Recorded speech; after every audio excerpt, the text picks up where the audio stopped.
বন্ধুরা, তো দেখো আজকে আমি চলে এসেছি মার বাড়িতে। তো মার বাড়িতে যেহেতু আসতে হয়, কেন ছেলে তো টিউশনে পড়ে, তো চলে এসেছিলাম। তো আজকে চলে এসেছি, চাটা খাওয়া হয়ে গেছে। তো এখন ভাবলাম খেতে ইচ্ছা করেছে পিৎজা, তো পিৎজা অর্ডার দেওয়া হয়েছিল, তো পিৎজা আনা হয়ে গেছে। তো এখন সবাই মিলে পিৎজা খাবো, আর সেটা তোমাদের সাথে আমি শেয়ার করলাম। সেরকম তো কিছু তোমাদের সাথে শেয়ার করা হয় না, তো ভাবলাম আজকে এইটুকুনি শেয়ার করি। চলো সবাইকে দেখাচ্ছি, সবাই পিৎজা নিয়েছি, সবাই গরম গরম খাই। আর তোমরা দেখো আমার সবাইকে। তো পিৎজা চলে এসছে, এখানে দুটো পিৎজা অর্ডার করেছি। আর খাওয়ার মতন তো সেরকম কেউ নেই, মানে চারজন আছি, আমার বাবা মা আছে, আমি আছি, আমার ছেলে আছে। তো এটাই খাবো। আর চলো আজকে দেখাবো, আমার বাবা মাকেও দেখাবো, ছেলেকেও ছেলেকে তো তোমরা দেখেছো, আর একবার দেখে নেবে। চলো তো স্টার্ট করছি। পিৎজাটা ওপেন করে নিয়েছি। এটা হচ্ছে চিজ অনিয়ন পিৎজা। আমার তো খেতে খুব ভালো লাগে।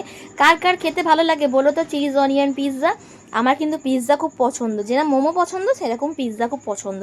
তো খুলে নিয়েছি, চলো গরম গরম সবাই খেয়ে নিই। দেখো বন্ধুরা, আমার ছেলে পিৎজাতে খুব খুশি, পড়ে থেকে এসেই বলছে পিৎজা খাবো। তো পিৎজা অর্ডার করা হয়েছিল, পিৎজা খাচ্ছে।